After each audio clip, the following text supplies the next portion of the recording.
오늘은 배비장가, 그 중에서 절정 부분 되겠습니다. 기생 애랑과 만난 배비장이 방자를 피하기 위해 자루와 궤에 들어가는 장면이 되겠습니다. 이 작품은 판소리 12마당 중 하나인 배비장 타령이에요. 개작한 소설입니다. 배비장전은 양반 계급의 비리와 야합상을 소재로 하여 지배계층의 대표성을 띠는 배비장의 위선을 폭로함으로써, 말이 꼬인다, 그죠? 양반 계급의 허위와 위선을 폭로하고 있습니다.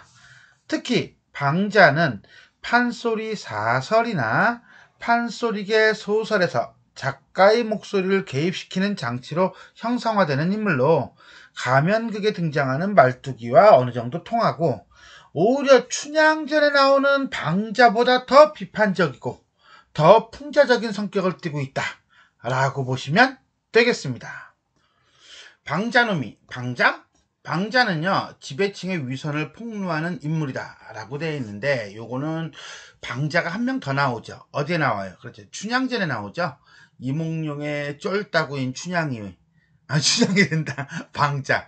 자, 이 방자와 그 다음에 여기 있는 방자, 그러면 오히려 이 배비장전에 나오는 방자가 조금 더 적극적이고요. 조금 더 어떤 현실 개혁적, 전복적이라고 하죠. 뒤집어 엎는다라고 그래요. 전복적인 성격을 가지고 있다라고 보시면 되겠습니다. 언성을 변해, 그러니까 목소리를 바꾸어. 이렇게 되는 거야. 자기를 모른 척, 자기를 눈치채지 못하게, 자기가 아닌 척 하려고 하는 거죠. 고함하며 들어가며 불 켜놓고 문 열어라 라고 뭐 하는 겁니까? 남편인 척 하고 들어가는 거죠. 항문볼랑은 내가 막을마 라고 하는 것은 항문볼랑. 하여튼 그냥 우리가 잘 모르는 단어다 라고 생각하시면 될 건데, 이렇게 하면 눈치가 빠른 학생은 금방 이해가 될런지 모르겠어요. 애정 행각에 대해서 익살스럽게 말을 이제 우스꽝스럽게 표현하는 것이다 정도로 보면 돼요. 그러니까 남자와 여자가 만나서 꿍짝꿍짝꿍짝 소리하니 저 여인이 놀라는 척 한다는 거죠. 저 여인이라는 것은 애랑을 얘기하고요. 문제는 놀라는 척 하는 거니까 이건 뭐예요? 이미 짜고 치는 고스톱이다 라고 보시면 돼요.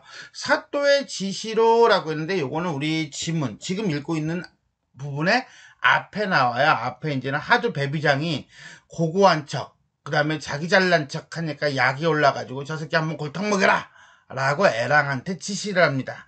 그래서 이제는 이 방자고 짜고 배비장을 의도적으로 놀리는 거다, 골탕 먹이는 거다 라고 보시면 돼요. 온몸을 덜덜덜덜 떨며 황황할지 어찌할 줄 모를지 방자놈이 언성을 높여서 말하기를, 요기롭고 고이한 년, 요기롭다는 건 줄임말이에요. 요사스럽고 기이하고, 한마디로 뭐야, 꼬리 9개 달린 여우 같은 년, 이런 거예요. 고이하다라는 건 알겠죠? 내 몸 하나 움쩍하면, 내가 몸을 움직이면, 내가 잠깐 자리를 비우면 문 앞에 신이 네 짝 떠날 날이 없대. 신 네 짝 떠나? 신발이 네 짝이면 몇 사람이야? 2사람이잖아. 그러니까 한마디로 바람을 핀다 라는 뜻이라고 보면 돼요. 자, 이 구절은 결국은 내가 자리를 비우면 다른 남자와 바람을 피니 어느 놈과 둘이 미쳐서 두런두런하느냐? 이 연놈들을, 계집과 사내를 한 주먹에 쇄골 박살이라.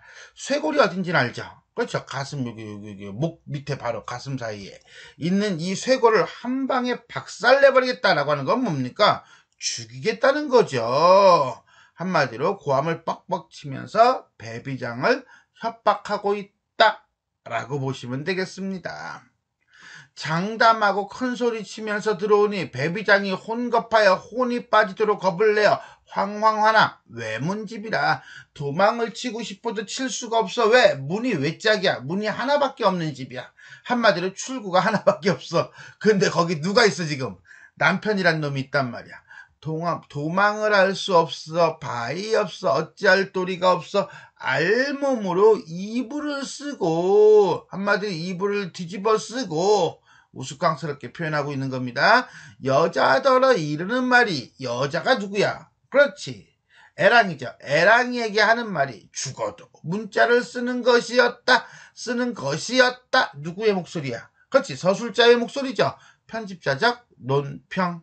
현학적인 태도와 허세를 풍자하고 있다. 여기서는 허세라고 보시면 돼요. 야장과반에 내호개문하니 호령자는 수야오. 자, 이게 밤야자예요. 과반이니까 뭐야? 반이 지났다야.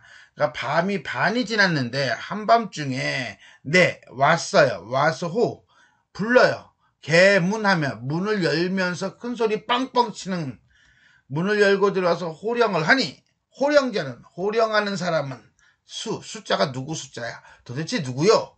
그냥 자, 문 열고 들어와서 큰 소리 치는 쟤 누구니? 그러면 될 거지. 야장과반 내호개문하니 호령자는 수야요. 장난하나 씨. 굳이 어려운 한자를 사용하는 모습을 통해서 허세 내지는 허위의식을 풍자하고 있다라고 보시면 되겠습니다. 저 여인이 대답하되 오가 출두천이요. 자, 요거는요, 굳이 배비장이 한자로 쓰니까, 이제 애랑이도, 그럼 나도 한자로 쓰지 뭐, 이렇게 되는 거예요. 오자가 나오자예요. 나 아자 아니에요? 아자도 있고요. 아자는 이렇게 쓰죠, 그죠? 이렇게 해가지고, 이렇게 쓰면 이게 나 아자예요. 이게 나 아자고, 이건 나 오자예요. 가는 집 같자죠? 그러니까 내 집, 나의 집에 출두천이요. 이게 무슨 소리야? 그럼 이 천자에다 두자가 머리 두자야. 머리가 하나 이렇게 나왔어. 하늘에 머리가 나왔어. 이건 말장난이거든요. 일종의. 근데 이건 남편이라는 뜻입니다. 그래서 남편이라는 뜻의 부자, 부부할 때 쓰는 거죠. 남편분은 이렇게 써요. 그러니까 여기 뭐가 나왔어? 하늘천에 머리가 하나 튀어나왔죠. 출두천이요. 일종의 말장난이다. 하늘 위에 머리를 내놓은 현상에 부를 얘기하고 있는 거다. 결국은 내 남편이요 라고 쓰고 있다. 자, 한자를 쓰자. 한자로 대답한 것이고요. 전체적으로는요, 이 작품 전체적으로는 한자와 비속어가 모두 드러나는 이중적 언어 사용 양상이 보인다 라고 했는데, 이거는 판소리 내지는 판소리계 소설의 특징이기도 하죠. 그게 진짜 본부 당신의 남군이요 남편이요 성품이 어떠하오? 무서우니까 성격 어떠냐라고 물어보는 겁니다. 이 작품이 조금 어렵다, 이 작품 낯설어요, 무슨 말인지 하나도 모르겠어요 라고 하는 학생들은 아마 이게 뭔 소리야 라고 얘기할 거예요. 그죠? 근데 이 부분은 크게 신경 쓰지 마세요. 그냥 이렇구나 라고 보시면 돼요. 지금 무슨 소리냐면, 당시에 조선시대에 당시에 사람들이 즐겨 쓰는 내지는 잘 아는 이런 표현들을 내지는 사람을 거론한 거다라고 보면 돼요. 그러니까 쉽게 얘기해서 요즘 사람들은 BTS를 알지만 조선시대 사람들은 BTS를 모르겠죠. BTS가 몇 명인데, 그러면 예를 들어서 소녀시대는 알아요? 그럼 소녀시대 안다. 그럼 소녀시대의 멤버가 몇 명인데, 그러면 소녀시대에서 BTS를 빼면 몇 명이요? 그러면 그거 알아듣는 사람도 있고 못 알아듣는 사람도 있겠죠. 하여튼 간에 뺀다는 거죠. 빼면 몇 명이요? 포인트는 뭐예요? 소녀시대가 포인트예요? 아니죠. BTS가 포인트예요? 아니죠. 몇 명이냐가 포인트죠. 그런 식으로 그냥 모르겠다 싶으면 그냥 이런 거구나 하고 퉁치고 넘어가도 괜찮아요. 내용을 이해하는 데는 그래요. 그러면 한자성어 이런 단어들은 웬만하면 나중이라도 공부해서 알아두면 좋겠지만, 이런 거는 굳이 알 필요는 없다는 거예요. 몰라도 괜찮다는 거예요. 알 필요가 없다가 아니라 몰라도 괜찮다예요. 자, 그러면 이런 거는 상식적으로 알아주면 좋아요. 이런 거는 글쎄 알아도 그만, 몰라도 그만, 이렇게 되는 거예요. 그래도 어쨌든 간에 설명을 해야 되니까 우리가 이제는 설명은 쭉 합시다. 성정이라는 것은 성격은 제일 악남이요. 악남? 악한 남자? 나쁜 남자? 그냥 악당. 성격은 제일 악당이요. 미련하기는 도척이라. 도척이 뭔데? 그러면 도둑놈 이름이에요. 중국 춘추 전국 시대 도둑의 두목 이름이거든요. 근데 정말 유명했던 이름 이 도둑이에요. 얼마나 유명하냐면 지금은 우리나라로 보면은 아마 임꺽정, 우리가 알고 있는 임꺽정, 우리가 알고 있는 홍길동, 뭐 이 정도로 이해하시면 될 것 같아요. 홍길동 모르는 사람 없잖아요. 그 정도예요. 이게 얼마나 유명하냐 그러면 공자하고 직접 대화로 맞짱을 떴던 도둑놈이라고 얘기해요. 그러니까 공자와 대화하는 대목이 나와서 이 도척이 공자를 막 까요. 네가 진짜 도둑놈이야. 나는 일이라도 하지. 도둑질도 일이래. 약간 논리적인 비약이죠. 너는 입만 살아가지고 입 가지고서는 먹고 살려고 하잖아. 그러니까 네가 진짜 도둑놈이야. 라고 이제는 공자를 욕했던 도둑이다. 라고 보시면 돼요. 어쨌거나 그냥 도둑놈 이렇게 보면 돼. 성격은 악당이요. 미련하기는 도둑놈 심보다. 기운은 항우 같고 항우가 누군지는 알죠. 그죠? 그렇죠. 항우 초나라 군주 일종의 서초패왕이라고 하죠. 유방과 함께 진나라를 멸망시키고 나중에는 유방과 맞짱을 뜨죠. 그리고 죽죠. 술 즐기고 새암이 발라 이런 단어는 알아두는 게 좋아요. 새암이라는 것은 질투, 시샘이에요. 질투가 많아 지 마음에 안 들어서 화를 내면 이거예요. 자기 마음에 화를 내면 그러면 좀 말이 좀 안 되잖아. 그지? 그러니까 자기 마음에 안 드는 일을 만나 화를 내면 백주 하는 건 대낮에 발검, 칼을 뽑는다는 거예요.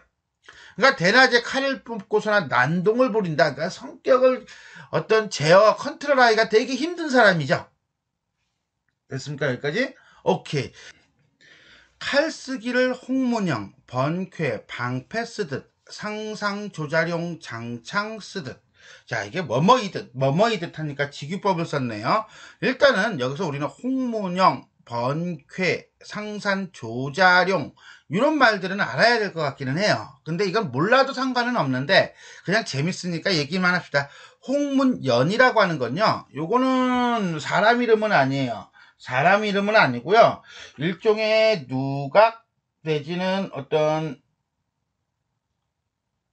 장소 정도로 이해하시면 돼요. 장소 정도로 이해하시면 되고요. 소설 우리 위에 이게 항우 나왔잖아요. 그죠? 항우하고 유방이 나오는 책이 초안지죠.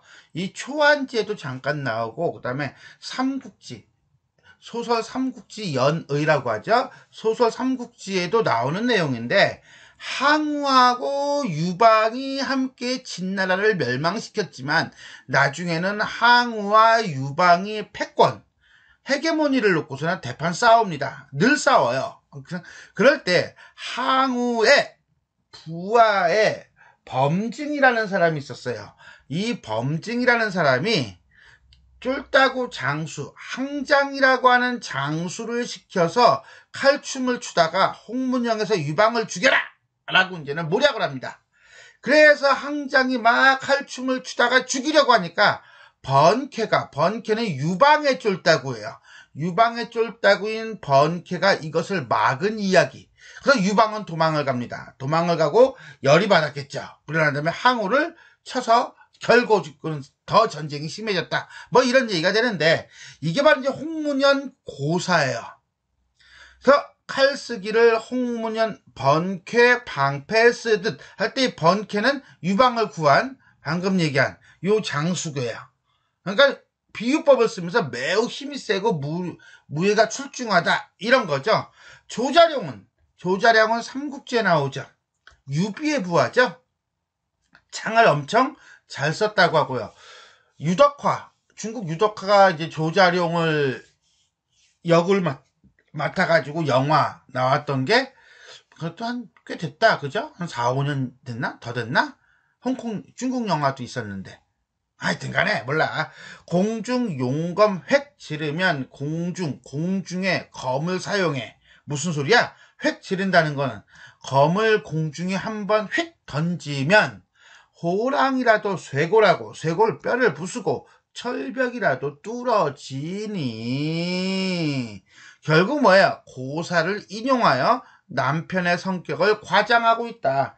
그렇게 함으로써 배비장이 처한 상황을 강조하고 있다 정도로 보면 되겠네요. 그대 말고 옛날 장비 복판 가슴 한복판 때는 장달, 범강, 장달, 범강과 장달은요, 나중에 장비를 죽인 장수입니다. 이라도 살아보기는 틀렸으니, 불쌍한 그대 목숨 나로 하여 죽게 되니, 내가 죽고 살릴 터면 그 안이 살려줄까? 라고 하는 건, 내가 죽어서 너를 살릴 수만 있다면, 이렇게 되는 거죠. 내가 대신 죽어 너를 살릴 수만 있다면 너를 그 안이 살려줄까라고 하는 거예요. 그 말은 결국은 뭐야? 살릴 수가 없다는 거죠. 살릴 방법이 없다는 거죠. 무슨 법이에요? 서리법이 되겠다라고 보시면 돼요. 내가 죽어 너를 살릴 수만 있다면 내가 안이 살려주겠는가? 이렇게 되는 겁니다. 배비장 애걸하여 이러는 말이 옛날 한 옛날 호랑이가 담배 피고 토끼와 거북이가 간땡이 놓고 다른 바퀴를 하던 시절에 진나라의 궁녀는 형가의 큰 주먹에 솜에 잡혀 죽을 진왕 탄금하여 살렸으니 이게 무슨 소리야? 옛날 진나라 궁녀는 형가 난 이 형가를 되게 좋아해요. 개인적으로는요. 그런데 이 동양의 최초의 역사서는요, 중국의 사마천이 쓴 사기라고 하는 책이 있어요. 그 사기라는 역사서를 쓰고 사마천은요, 인물전을 써요. 위인전이죠, 일종의. 인물전을 쓰는데, 그때 이 형가가 나옵니다. 이 형가는 중국 진나라 때의 자객이에요. 중국 진나라 때의 자객이고요. 진시황을 암살하려고 하였으나 실패해서 결국은 죽임을 당합니다. 이 형가와 관련된 영화가 한 편 있어요. 이연걸이라고 알아요? 중국 배우? 이연걸이 젊었을 때, 그렇다가 어릴 때는 아니고, 그래도 좀 젊었을 때, 영웅이라고 하는 영화를 찍습니다. 영웅, 히어로죠. 영웅이라는 영화를 찍는데, 그 영웅이라는 영화에서 이연걸이 이제 형가로 나와요. 그러니까 똑같은 형가의 일생이라기보다는 중국 영화가 그렇잖아. 역사적인 인물 내지는 역사적인 사실을 가지고 이제는 뭐예요? 과장하고 뻥치고 막 그런 게 많잖아요. 어쨌거나 간에 이연걸이 이제는 진시황까지 가요. 앞에까지. 그래서 이런저런 얘기하면서 막 얘기하면서 진시황 앞에까지 가서 진시황을 죽이려다가 실패하는 영화거든요. 딱 그거예요. 형가도 진시황 앞까지 갑니다. 앞까지 가가지고 막 쫓아가면서 진시황을 죽이려고 했는데 결국은 못 죽이고 자기가 이제는 사형을 당하는 그런 인물입니다. 어쨌거나 간에 그 형가가 큰 주먹에 솜에 잡혀 죽을 진왕, 이건 진시황이겠죠? 탄금, 가야금을 연주해서 살렸으니 뭐 이런 얘기예요. 낭자도 애랑이 너도 의사를 내요. 의사? 닥터? 아니죠. 꾀를 내요. 나를 살리게. 제발 덕분 나를 살리게. 우리가 지금 읽고 있는 앞부분에서는요. 지금 배비장이 큰 소리 뻥뻥 치거든요. 그런데 여기 와서는요. 깨갱하고 있어요. 자, 진나라 궁녀와 형가의 예를 들어서 자신을 구해줄 것을 애걸복걸 깨갱한단 말이에요. 여기서 우리는 양반의 허위와 그 다음에 무능을 풍자하고 있다라고 보시면 되겠습니다. 저 계집 흉계를 꾸며 간사한 계획을 꾸며 큰 자루는 언제 하여 두었던지. 자, 일종의 편집자적 논평이에요. 배비장이 오기 전에 이미 자루를 준비했다는 거죠. 한마디로 피피천에, 그죠? 다 계획이 돼 있었던 거예요. 가로로 옆으로 아가리를 벌리며예요. 아가리를 벌리고 있는 것은요, 일로 들어가라는 얘기겠죠. 자, 여기서 우리는 자루라고 하는 것이 갖고 있는 기능을 잠깐 본다면 배비장이 남편 방자를 피하는 공간이고요. 진짜 방자가 남편은 아니죠. 남편 흉내를 내는 거죠. 그러나 이 자루는 외부 상황을 알 수가 없죠. 꽁꽁 묶어놓으면. 그래서 배비장이 방자에게 일방적으로 당하는 상황을 조성하게 하는 소재이다 라고 보시면 돼요. 여기 들어가시오. 거기는 왜 들어가라오? 그리 들어가면 자연 살도리가 있으니 어서 들어가시오. 일종의 계책을 부리고 있는 겁니다. 배비장은 절에 간 새악시 모양 반색을 못하고 들어가니. 자, 절에 간 새학신하는 것은요, 어쩔 수 없이 간다는 거죠. 절에 스님들 만나러 가봐야 뭔 소용이 있어. 반색이라는 것은 오히려 표정이 바뀌어서 좋아하는 거예요. 근데 여기서는 뭐냐 그러면 이건 싫어하는 표정이라고 보시면 돼요. 싫어하는 표정도 짓지 못하고 들어가니 그 계집이 배비장을 자루에 담은 후 자루 끝을 모두어 상투에 감아 맸대요. 그러니까 이렇게 자루가 있단 말이야. 이렇게 자루가 있어요. 그럼 자루 끝이 이렇게 있을 거 아니에요. 그죠? 이렇게. 이 안에 누가 있어요? 그렇죠. 배비장이 이렇게 들어가 있겠죠. 배비장이 자루를 너무 크게 만들었나? 아무튼 간에 이렇게 들어갔단 말이에요. 얘는 조선시대잖아. 상투가 이렇게 나와 있을 거 아니에요. 그죠? 그럼 이 상투하고 꽁꽁 묶었다는 거야. 아프겠다. 우리 머리 잡아당긴다고 생각하면 돼요. 그럼 얘는 어떻게 해야 돼? 앉아 있어야 돼? 일어서 있어야 돼? 그렇지. 일어서 있어야겠죠. 볼록하니. 왜? 상투가 여기 이렇게 꽁꽁 묶였으니까. 그러고 난 다음에 이렇게 세워놨단 말이야. 띵띵. 됐어요? 그랬더니 저놈이 방자가 문을 열고 섣분 들어서요. 섣분 들어서니까 살짝 들어서는 거죠. 소리 나지 않게. 그리고 사방을 싹 두들겨 보아요. 요 장면을 기억하세요. 그럼 방자가 여기 있단 말이에요. 이렇게 모자 이렇게 쓰고 방자가 딱 있단 말이에요. 그 다음에 몽둥이 들고. 자, 그러면은, 이 상투가 있으니까, 아, 여기가 얼굴이겠구나. 아, 여기가 몸뚱아리겠구나. 여기가 다리겠구나. 이렇게 가늠이 되겠죠. 그죠? 가늠이 될 거라는 거야. 뭘 보고? 상투 보고. 저 방구석에 세워둔 것이 무엇이냐? 방구석에 세워둔 게 뭐긴 뭐야? 배비장이 들어가 있는 자루치. 방자는 이미 알고 있는 거죠. 짜고 치는 고스톱이에요. 아, 그거 알아? 뭐 할라오? 이년아, 이씨. 내가 물으면 대답을 할 것이지. 반색이 뭐야? 반발이 뭐야? 몰라서 묻는 거야? 아니죠. 주리방망이 맛을 보고 싶어? 주리방망이라는 것은요. 자, 관청에서 형벌 중에 주리를 틀라 하는 방망이 있죠. 주리, 다리. 엮어가지고, 나무막대기로 엮어가지고 그냥 막 틀어버리는 거. 이때 주리를 틀 때 쓰는 방망이에요. 그리고 맞아볼래? 한마디로 뭡니까? 막 두들겨 패. 너 지금 몽둥이로 한번 맞아볼래? 이 소리죠? 이걸 통해서 방자의 어떤 폭력적인 이미지, 남편이라고 해야겠다, 여기서는. 그죠? 남편의 폭력적인 이미지를 부각하여 배비장에게, 그렇죠. 공포감을 조성하고 있다. 라고 보시면 되겠습니다. 검은고에 세 줄 달아서 세워두었어요. 둘러대는 거죠. 근데 진짜 둘러대는 거야? 둘러대는 척 하는 거야. 척 하는 거죠. 왜? 짜고 치는 고스톱이니까. 저놈이 뭉치는 체하고 뭉친다는 거면 거짓말을 했을 때 그것을 믿는 척 한다는 거예요.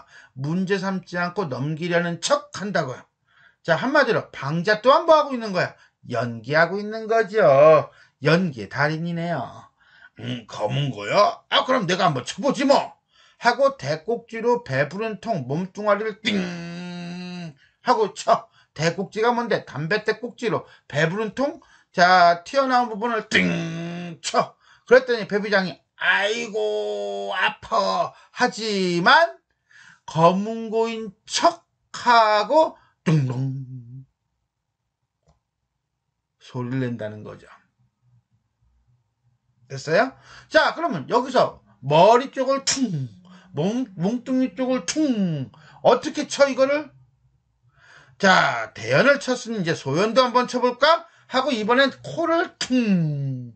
아니, 코를 때렸어. 그냥 마구잡이를 때린 거야? 아니야, 대충 알고 친 거야. 어떻게 위치를 잡았다고? 아까 그거 상투 생각하면 돼요.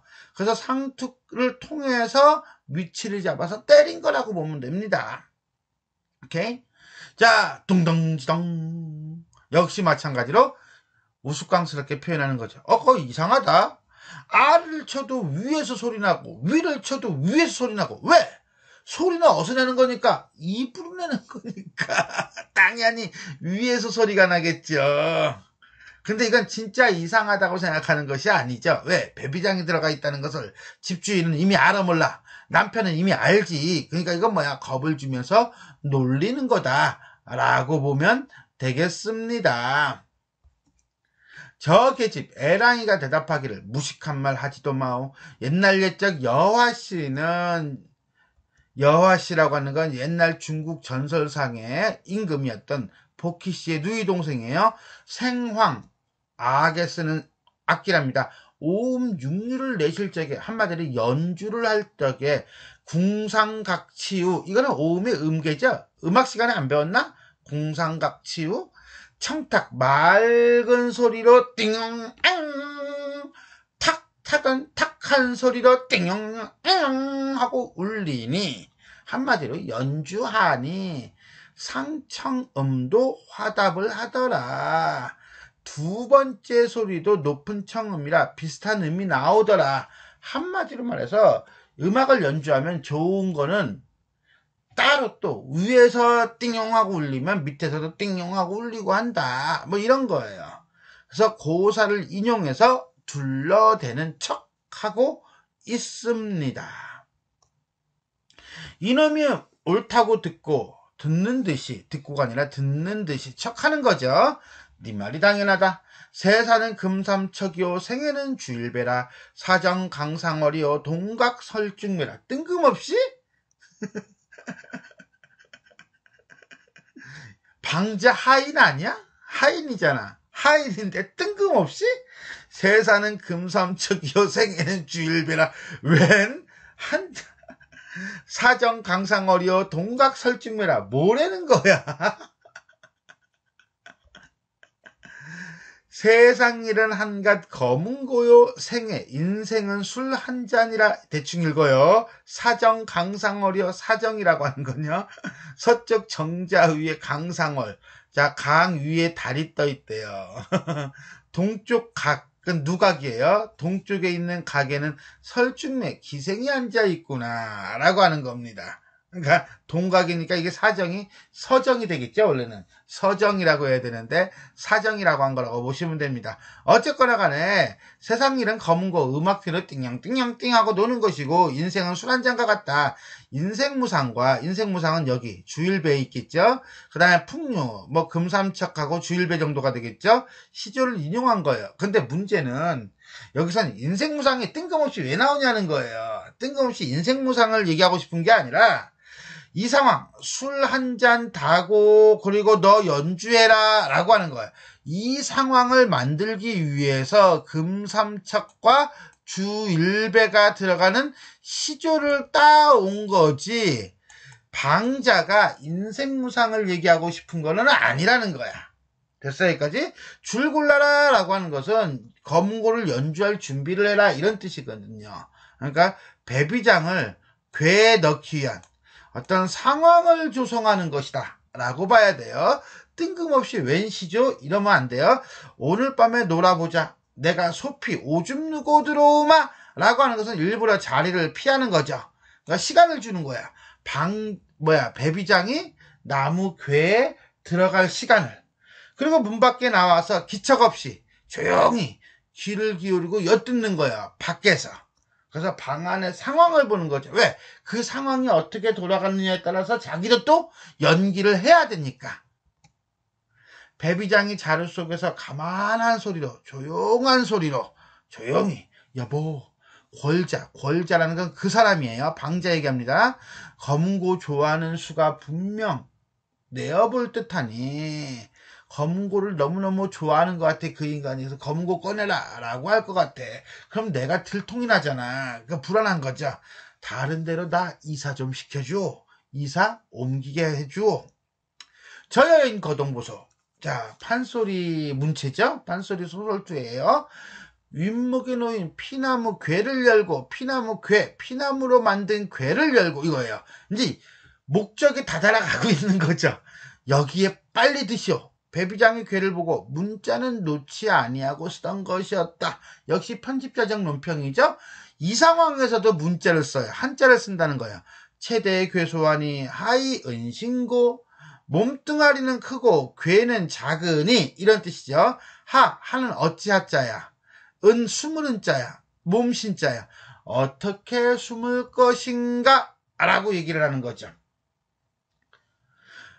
저 계집하는 말이 그 괴가 밖으로 보기에는 적사오나 속이 넓어 은신할 만하니 잔말 말고 밥 비드시오. 자, 선생님 질문 있어요. 최대 괴소 하이 은신고를요, 체대를요, 체육대학교 스포츠학과 가려고 하는 건 줄 아니면 몸이 큰 건 줄 어떻게 알아요? 여기 보면 알잖아. 한자 몰라요. 이거 외워야 돼요? 에이씨, 맥락을 보고 파악을 해야지. 에? 자, 여기 밥비 드셔. 요건 알겠지? 알아요. 그 정도는 알아, 나도. 라고 한단 말이야. 그러면 이거는 몰라요. 그러면 얘가 이렇게 얘기를 했어, 배비장이. 그지? 그랬더니 애랑이가 대답을 해. 뭐라고? 그 괴가 밖으로는 보기는 적사오나 속이 넓어 은신할 만하다 이거야. 한마디로 들어갈 만한, 밥비 드시오 그랬잖아. 들어갈 만하다 라고 했으니 대답을 왜 했겠니? 이 질문에 대한 대답이겠지. 그럼 뭐라고 질문했겠니? 나 어떻게 들어가? 여기 너무 작아. 보기 적사오나니까. 어떻게 들어가? 라고 질문을 했겠지. 그러니까 이렇게 대답. 속이 넓으니 숨을 만하다 라고 대답을 했겠지. 그렇게 잔머리 굴려. 힌트죠.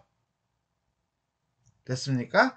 고전소설은 아무래도 한자어가 많이 나올 수밖에 없어요. 근데 그 한자어를 다 외운다는 건 말이 안 돼요. 아까 같이 번쾌니 홍문연이니 이런 거 다 외울 거예요? 그거 못 외워요. 나도 못 외워. 그럴 땐 어떻게 해? 앞뒤 맥락 보고서나 파악하는 게 제일 좋습니다. 좋은 거 가르친다. 그죠? 자, 배비장 어쩔 수 없이 괴문 열고 두 눈 딱 감고 들어가니 굽도 접도 굽히지도 접히지도 못하여서 이렇게 되는 거예요.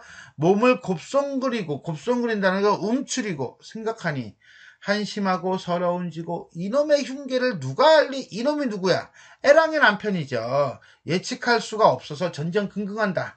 나 같은 호생 남자, 나같이 잘생긴 남자가 괴 속에 들어가서 혼이 되니 누구를 원망하리?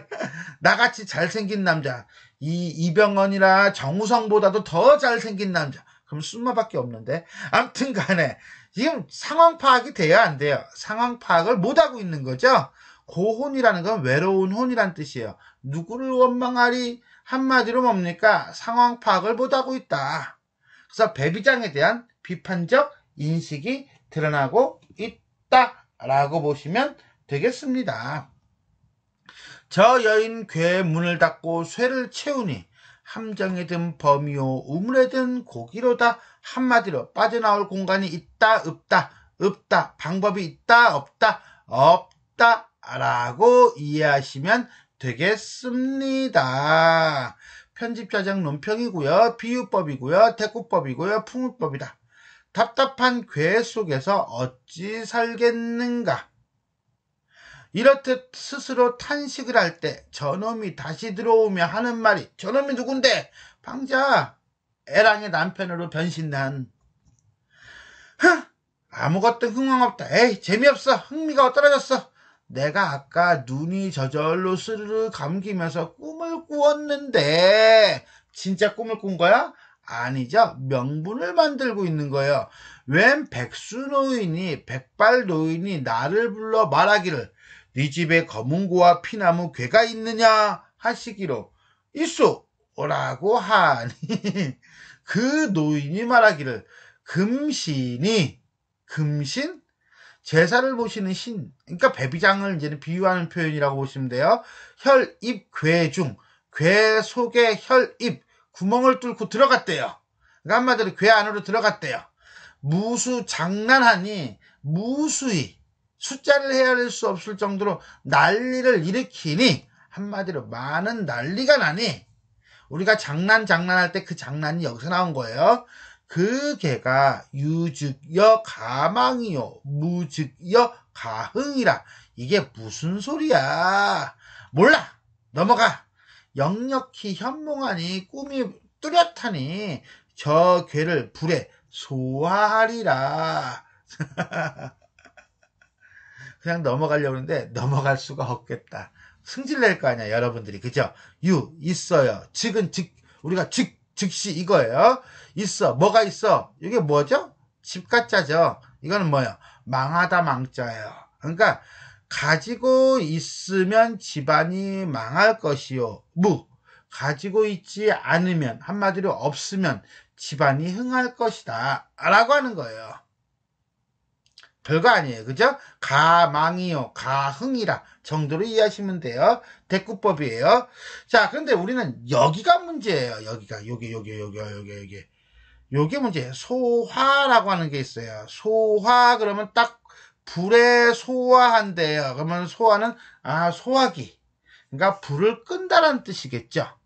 아니야. 불을 꺼? 이건 말이 안 돼. 왜? 저 괴를 불에 소화하려고 하면 저 괴를 불을 끓이다? 저 괴에 있는 불을 끓이다? 그럼 불이 어딨어? 불 안 났잖아.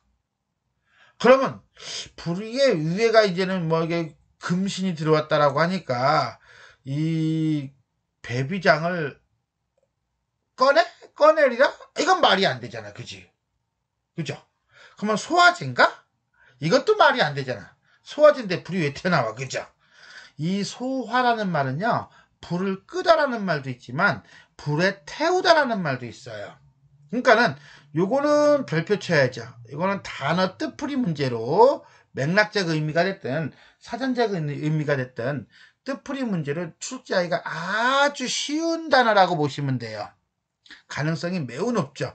그런 점에서는 이런 것도 이제는 우리가 상황 보고서나 우리가 체크할 수 있는 단어기는 하고요. 자, 차라리 이 부분은, 이거는 단어 뜻풀이를 묻지는 않겠죠. 단어 뜻풀이를 묻지는 않고요. 이거는 복선. 꿈에서 이랬다는 거잖아요. 그죠? 그러니까 결국은 이 배비장을 협박하기 위한, 공포심을 극대화시키기 위한 그런 부분 중에 하나의 복선이 될 거다. 요것도 그러면 극대화는 마찬가지겠네. 뭐 요렇게 이제 이해하시면 될 것 같아요. 아무튼 간에 요거는 불을 태우다라는 뜻이다. 불에 태우다라는 뜻이지 불을 끄다라는 뜻이 아니다. 다시 한번 얘기합니다. 자, 여기까지. 자료에서 나와 괴로 들어가니 불에 오히려 타 죽을 상황에 처해 있는 배비장의 모습이고요. 설상 가상이고요. 이런 장면을 통해서 배비장의 공포심이 극대화되고 있다 라고 보시면 돼요. 그래서 이 남편이 한마디 합니다. 집 한 덩어리 갖다 놓고 불러와라. 깨갱 두두두두두두. 그래서 어떻게 될까요? To be continue 이렇게 빠지겠죠. 자, 이 지문에서 지금 읽은 부분에서 우리가 살필 건요. 공간의 이동에 따른 어떤 서사 전개 정도로 파악하시면 될 것 같아요. 한자나 단어 뜻풀이, 그 다음에 고사 같은 경우는요. 내용을 중간중간 설명했으니까 따로 하지 않겠습니다. 애락의 집은요. 일종의 일탈과 회절의 공간이죠. 그러다가 이제는 남편이 갑자기 뛰어들어오죠. 그러니까 뭐합니까? 피신하는 공간으로 검고 자루를 삼습니다. 근데 이 검은고 자루는요, 방자가, 남편이 배비장이 검은고 소리를 내게 함으로써 해악성을 유발하는 그런 공간입니다. 그러다가 이제 나중에 어디로 옮깁니까? 피나무 괴로 옮기죠. 그래서 남편 재등장으로 피신하는 공간이고요. 방자가 꿈을 빌미로 불태우겠다고 함으로써 배비장의 공포심이 극에 달하는 공간이다. 라고 해서 이게 어차피 애랑의 집 안에 검은고 자루와 피나무 괴가 있기는 하지만 그래도 배비장만 놓고 본다면 이렇게 공간이 이동되고 있다라고 보시면 되겠습니다. 자, 결국 이렇게 해서 우리는 비판의 대상이 되는 인물, 배비장이 처한 위기가 점층적으로 어떻게 돼? 고조됨으로써 주제의식을 강조하고 있다라는데 양반의 내지는 양반 계급의 허위성, 위선을 강조하고요. 풍자를 강화시키는 기능을 하고 있다라고 보시면 되겠습니다. 지금까지 우리는 배비장전의 절정 부분, 애랑과 만난 배비장이 남편으로 변신한 방자를 피하기 위해 자루와 괴에 들어가는 장면에 대해서 살펴보았습니다. 지금까지 내용이 도움이 되셨다면 좋아요와 구독 버튼 눌러주시고요. 알람 설정 부탁드리겠습니다. 수고하셨습니다.